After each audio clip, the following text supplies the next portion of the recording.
Get started. My name is CJ Kim Chang-jin.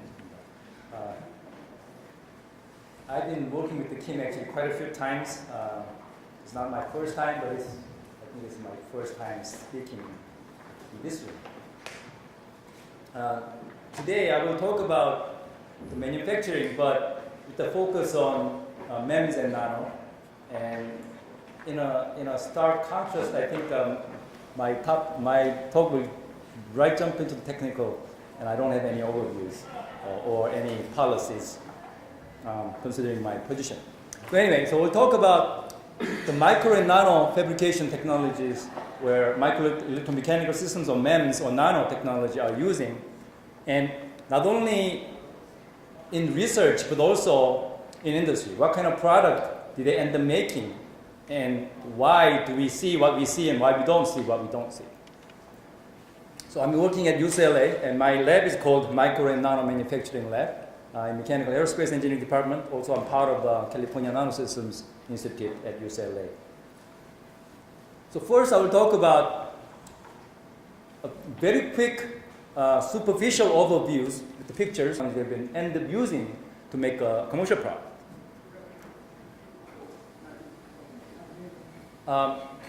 Probably the birth of the MEMS probably is synchronized with or at the same time as this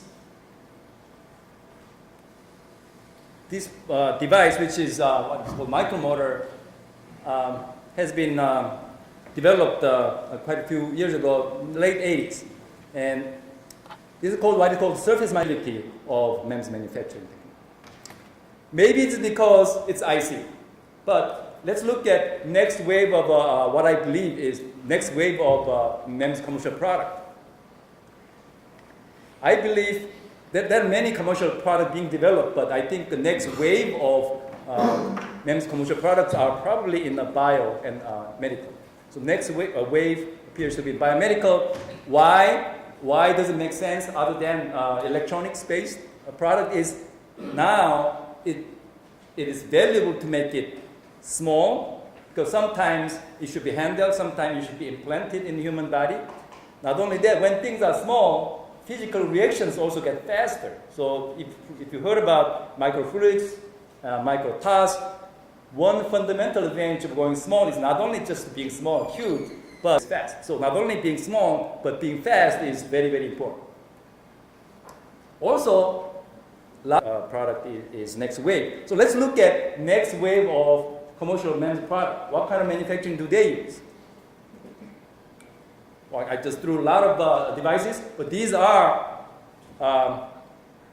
small point-of-care developed or on the beta phase. So these are all commercially available devices.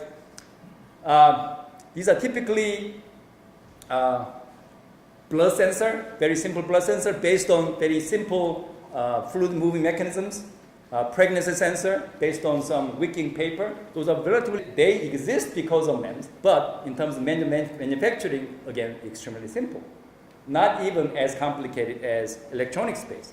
So as a MEMS researcher, it's kind of disappointing. They don't use manufacturing ability of MEMS.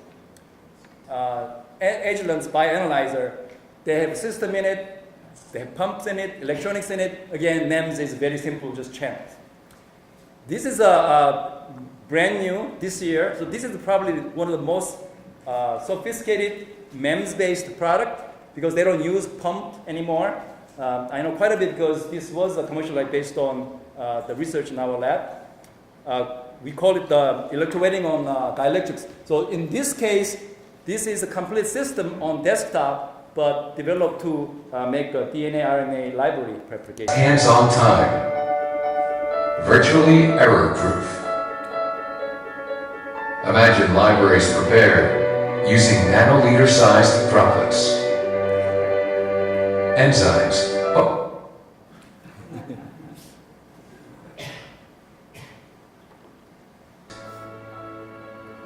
Incubated, amplified, washed. In a microfluidic, digitally controlled environment.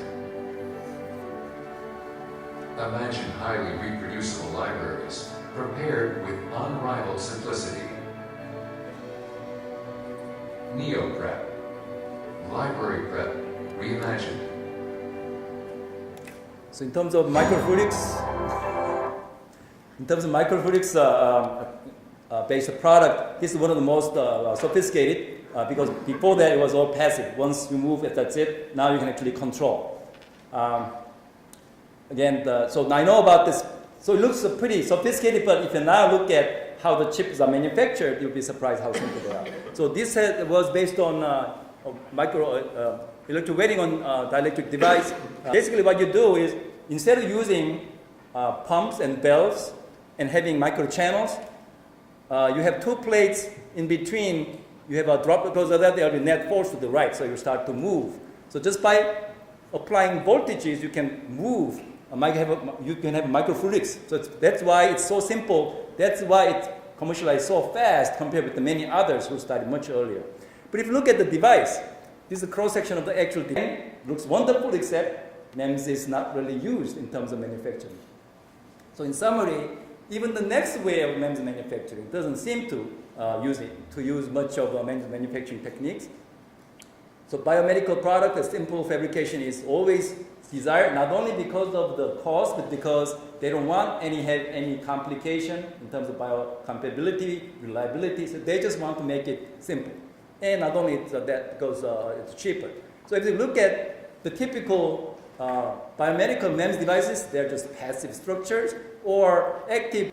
If the material is hydrophilic, like a glass or plexiglass, then you will have a contact angle smaller than 90, typically 20 to maybe 60. And if you make that surface rough, you will actually make it even more wetty, even larger than 150. 150 is a big deal because if you did not have any roughness or air trap, Teflon is practically the most hydrophobic material, and contact angle is about 120. Make the regular surface because it has very reliable property, but those in this area say, well, this is too expensive. This is true. You don't need any regular structures to make it super hydrophobic. Any random structure surface will make it super hydrophobic. So where is the value of MEMS? I will actually move on to show where is the value. Before I do that, this is one of the well-known commercial coating product called NeverWet. The name makes totally sense. So they sell this coating unit that you can coat on any surface, and the surface looks like this, randomly rough, and it's hydrophobic, and it becomes very hydrophobic. This is actually their commercial, 30-second commercial they have in the US and 30 seconds in TV. Imagine the surface being rained on. So they just coat anywhere, including. But never wet.